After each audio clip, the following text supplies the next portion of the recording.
tulong na rin po natin sa mga partner po natin nandito. Maraming salamat po. Thank you po.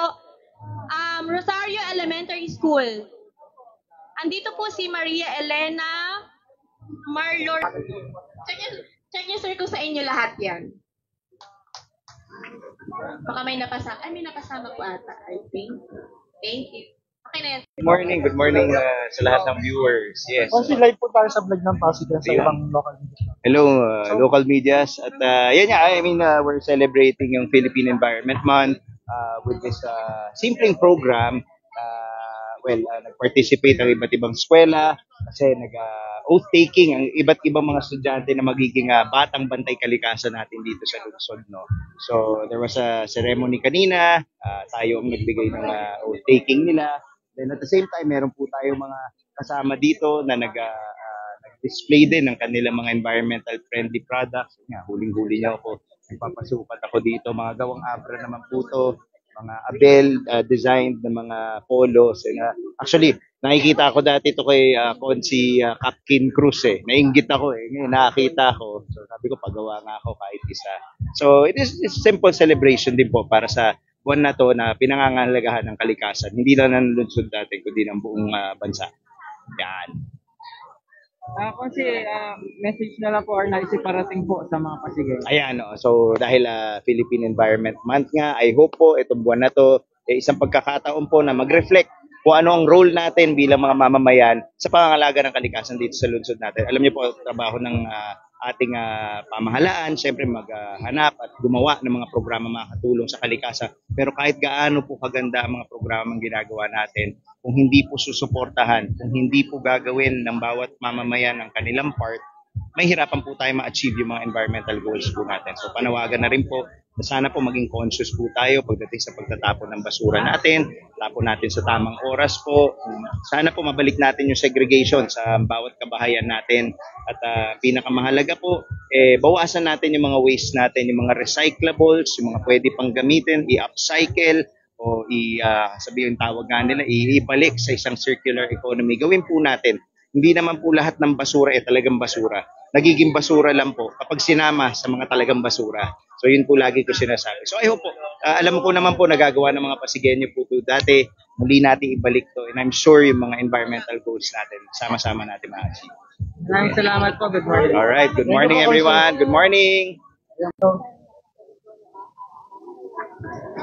Mga batang batang.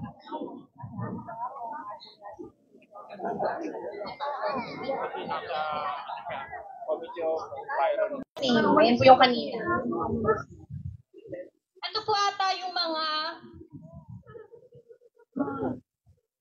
Saijan Benito. Saijan Benito, Ivy Bacauco,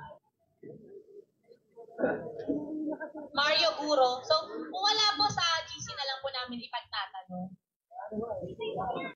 Good morning po sa inyong lahat. Ako po si Aloha Alcano mula sa Senro, Pasig Senro City Environment and Natural Resources Office. Philippine Environment Month ngayong June 2025 ay saksi po rito ang mga estudyante mula sa iba't ibang eskwelahan ng Pasig City. Ang mga public, elementary, and high school students po ay aming hinikayat at sila po ay nag-join dito sa aming Batang Bantay Kalikasan Officers. Sila po ay nahirang na bagong BBK officers para sa taong ito. Ano po mga activity na inihanda para sa 3 araw na fair? Para sa 3 araw na fair, marami po kaming mga in-invite, kagaya po ng Sham na booths na meron pong mga exhibitors mula sa iba't ibang lugar dito po sa Pasig. Meron din po sa ibang city na sila po ay may mga produkto or mga serbisyo na maaaring i-offer po sa mga Pasigenyo na makatulong po sa ating environment, makabawas po sa mga pollution.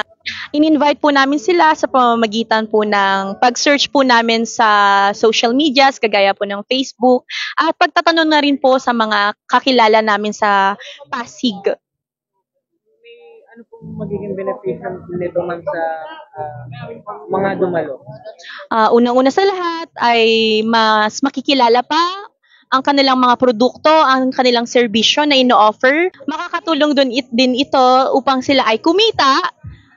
Hindi lang sila nakatulong sa ating environment, kundi nakatulong din sila upang sila ay kumita, hindi lang upang makatulong sa ating environment at pati na rin po makatulong sa kanilang negosyo.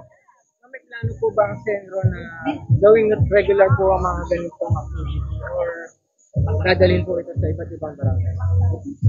Sa ngayon po, ginagawa lang namin ito tuwing meron kaming mga okasyon or mahalagang selebrasyon kagaya po ng Earth Day at Philippine Environment Month. Paano naman maaaring makilahok sa ibang sector o grupo sa susunod na ganitong environmental activity? Kung sila po ay mga small business owners or gusto nilang makilala ang kanilang negosyo, ang business, ay maaari po silang makilahok. Kami naman po ay mayroong announcement. Ina-announce po ito sa pamamagitan ng PIO or Public Information Office ng City Government of Pasig at maaari po silang makibalita sa mga announcement po doon. Sa lahat ng mga Pasigueños, bilang mamamayan po ng ating lungsod ng Pasig, tayo po ay magsama-samang tangkilikin ang sariling atin at maging parte po tayo ng pagprotekta sa ating kalikasan. Thank you po.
Ako po kasi, sa city wala ko. Bali, sister ko kasi, line 45.